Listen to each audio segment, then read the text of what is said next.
Friends, greetings you for the day and welcome to GK Wildcap Portfolio Insights. Friends, ప్రస్తుతం share market లో ఎక్కడ చూసినా defence stocks గురించి చర్చ జరుగుతుంది. అసలు ఈ సెక్టార్ కి ఇంత డిమాండ్ ఎందుకు పెరిగింది, ఆ ముఖ్య కారణాలు ఏంటో ఇప్పుడు చూద్దామండి. ముఖ్యంగా మారుతున్న పరిస్థితులు మీరు చూస్తున్నారు కదా, జియో పొలిటికల్ టెన్షన్స్, ప్రపంచ వ్యాప్తంగా దేశాల మధ్య నెలకొన్న ఈ టెన్షన్స్ వల్ల ప్రతి దేశం కూడా తన రక్షణ వ్యవస్థను బలోపేతం చేసుకోవాలని చెప్పి చూస్తుంది. ఇది మన డిఫెన్స్ కంపెనీలకు కలిసొచ్చే అంశం. రెండో ముఖ్య కారణం ప్రభుత్వ పెట్టుబడులండి. మన ప్రభుత్వం కూడా రక్షణ రంగం కోసం బడ్జెట్ లో భారీగా నిధులను కేటాయిస్తుంది. మన దేశ భద్రత కోసం చేసే ఈ ఖర్చు నేరుగా ఈ కంపెనీల యొక్క ఆదాయాన్ని పెంచబోతుంది. మూడవది ఆత్మ నిర్భర్ భారత్ అండి. ఒకప్పుడు మనం యుద్ధ విమానాలు లేదా ఆయుధాల కోసం వేరే దేశాల మీద ఆధారపడేవాళ్ళం, కానీ ఇప్పుడు మేక్ ఇన్ ఇండియాలో భాగంగా మన వస్తువులను మనమే తయారు చేసుకుంటున్నాం. దీని వల్ల మన దేశీయ కంపెనీలకు భారీగా ఆర్డర్లు వస్తున్నాయి. ఫైనల్ గా ఎక్స్పోర్ట్స్ అండి. ఇప్పుడు మనం కేవలం మనం కోసం తయారు చేసుకోవడే కాకుండా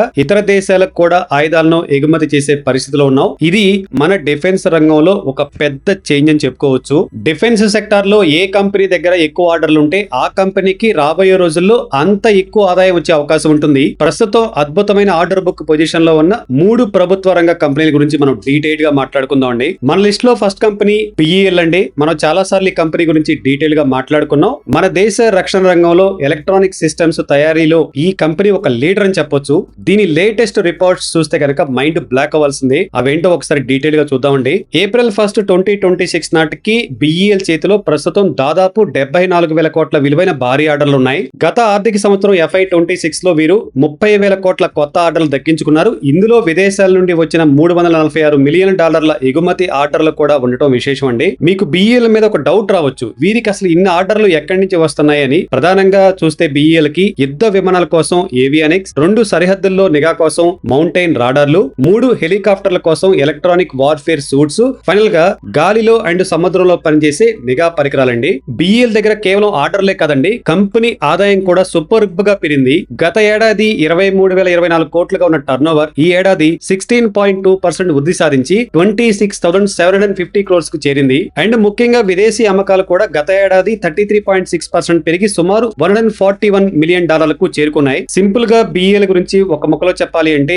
ఆర్డర్ల పరంగా చూసినా ఆదాయ పరంగా చూసినా బిఈఎల్ చాలా స్ట్రాంగ్ గా ఉంది. విదేశీ ఎగుమతులు పెరగటం ఈ కంపెనీకి ఒక పెద్ద ప్లస్ పాయింట్ అండి. మన లిస్ట్ లో రెండో స్టాక్ వచ్చేసి మజ్గాన్ డాక్ అండి. ఇండియన్ నేవీకి ఒక వెన్నెముక లాంటి కంపెనీ. సముద్రం మీద మన దేశ పట్టుని పెంచే ఈ యుద్ధ నౌకలు మరియు ఈ సబ్మెరైన్స్ ని తయారు చేయడంలో వీరు నెంబర్ 1. ఎందుకు ఈ కంపెనీ స్పెషల్ అని చెప్తే, మన దేశంలో డెస్ట్రాయర్స్ అండ్ సబ్మెరైన్స్ తయారు చేయగల ఏకైక ప్రభుత్వ రంగ షిప్ యార్డ్ ఇదే. అంటే ఈ రంగంలో వీరికి దాదాపు ఒక మోనోపలి, ఏకఛత్రాధిపతి ఉందని చెప్పవచ్చు. డిసెంబర్ 31, 2025 నాటికి ఆర్డర్ బుక్ పొజిషన్ చూస్తే ప్రస్తుతం ఈ కంపెనీ చేతిలో సుమారు 23,758 క్రోర్స్ విలువైన ఆర్డర్లు ఉన్నాయి. మజ్గాన్ డాక్ ముఖ్యమైన ప్రాజెక్టుల విషయానికి వస్తే, ఒకటి P-15B డెస్ట్రాయర్స్ అండి, దాదాపు 28,745 crores project. 2 P-17A stealth frigates, 27,254 crores విలువైన project. Third P-75 Calvary submarines అండి, 29,621 క్రోర్స్ భారీ ప్రాజెక్ట్ అండి. కేవలం ఇవే కాకుండా multipurpose hybrid vessels and Indian coast guard కోసం మరిన్ని కొత్త నౌకలను కూడా వీరు తయారు చేస్తున్నారు. ఈ కంపెనీ ఫ్యూచర్ ఎలా ఉండబోతుంది అంటే, ఇటు గవర్నమెంట్ సపోర్ట్, ముఖ్యంగా మేక్ ఇన్ ఇండియాలో భాగంగా మన ప్రభుత్వం విదేశీ నౌకల కంటే మన దేశంలో తయారైన వాటికే ప్రాధాన్యత ఇస్తుంది. ఇది మజ్గాన్ డాక్ కు అతిపెద్ద అడ్వాంటేజ్. 2 ఇన్కమ్ గ్యారంటీ అండి. వీరి ప్రాజెక్టులన్నీ కూడా లాంగ్ టర్మ్ ప్రాజెక్టులు, అంటే రాబోయే చాలా ఏళ్ల వరకు కంపెనీకి ఆదాయం ఎలా వస్తుందో ముందే ఒక విజిబిలిటీ ఉన్నట్లు లెక్క. దీన్ని మనం రెవెన్యూ విజిబిలిటీ అంటాం. మూడోది స్ట్రాంగ్ బ్యాకింగ్ సపోర్ట్ అండి. రక్షణ మంత్రిత్వ శాఖ పరిధిలో ఉండటం వల్ల ఈ కంపెనీకి ప్రభుత్వం యొక్క పూర్తి మద్దతు ఉంటుంది. వన్ లైన్ లో ఈ కంపెనీ గురించి చెప్పాలి అంటే, ఇటు సముద్ర రక్షణ రంగంలో మన దేశం స్వయ సమృద్ధికి మజ్గాన్ డాక్ ఒక నిదర్శనం చెప్పుకోవచ్చు. స్ట్రాంగ్ ఆర్డర్ బుక్ అండ్ అప్పులు లేని మేనేజ్మెంట్ ఈ స్టాక్ ఇన్వెస్టర్స్ కి హాట్ ఫేవరెట్ గా మార్చాయి. మన లిస్ట్ లో లాస్ట్ కంపెనీ అండి GRSE. కోల్కతా కేంద్రంగా పనిచేసే ఈ ప్రభుత్వ రంగ సంస్థ ఒక PSU అని మనందరూ తెలిసిందే. ఇండియన్ నేవీ మరియు కోస్ట్ గార్డ్ కోసం అత్యాధునిక యుద్ధ నౌకలను తయారు చేయడంలో పేరుగాంచింది. డిసెంబర్ 31, 2025 నాటికి ఆర్డర్ బుక్ పొజిషన్ విషయానికి వస్తే ప్రస్తుతం వీరి చేతిలో దాదాపు 18,482 క్రోర్స్ విలువైన ఆర్డర్స్ ఉన్నాయి. ఈ కంపెనీలో ఒక ఆసక్తికరమైన విషయం ఏంటంటే ఫ్రెండ్స్, గతంలో పోలిస్తే వీరి ఆర్డర్ బుక్ 20,000 కోట్ల కంటే కొంచెం తగ్గింది. కానీ కంపెనీ మేనేజ్మెంట్ దీనిని ఒక మంచి సంకేతంగా భావిస్తుంది. ఎందుకంటే కంపెనీ చాలా వేగంగా పనులు పూర్తి చేస్తుంది. అంటే ఆర్డర్లు త్వరగా పూర్తయి ఆదాయం వస్తుందని అర్థం చేసుకోవచ్చు. ప్రస్తుత ప్రాజెక్టుల విషయానికి వస్తే నేవీ ప్రాజెక్టులు అండి. మొత్తం 10 ప్రాజెక్టులలో భాగంగా 42 ప్లాట్ఫామ్లను వీరు నిర్మిస్తున్నారు. ఇందులో ముఖ్యమైనది పూర్తయింది. P-17 ఆల్ఫా ప్రాజెక్ట్ లో ఒక షిప్ ఇప్పటికే డెలివరీ చేయగా రెండో షిప్ 93% పూర్తయింది. ఇది అతి త్వరలోనే నేవీకి అందబోతుంది.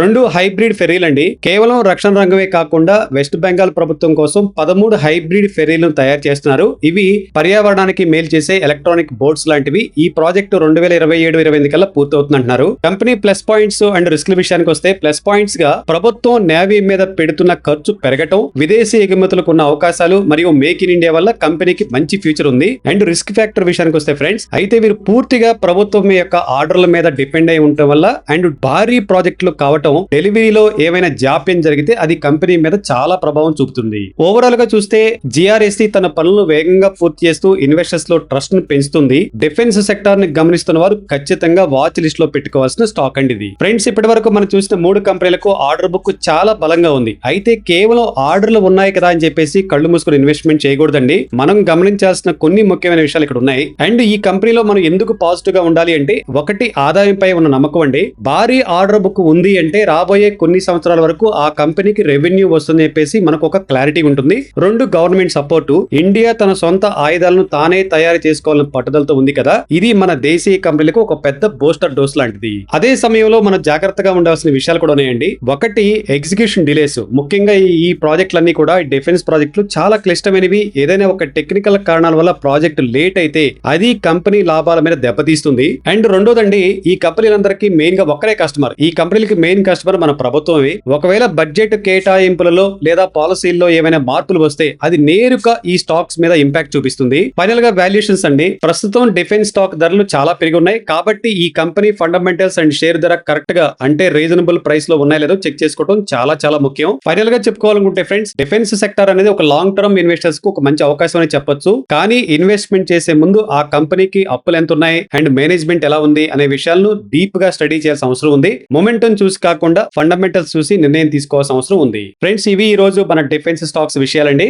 మన టెలిగ్రామ్ ఛానల్లో morning market outlook and evening market round up report తో పాటు వైల్డ్ క్యాప్ పోర్ట్ఫోలియో స్టాక్స్ కూడా మనం అప్డేట్ చేస్తున్నాం రియల్ టైమ్ లో. లింక్స్ కింద డిస్క్రిప్షన్ ఇచ్చాను, జాయిన్ అవ్వండి. మరో పవర్ఫుల్ మార్కెట్ ఇన్సైట్స్ తో మళ్ళీ కలుద్దాం. Thanks for watching. జై హింద్.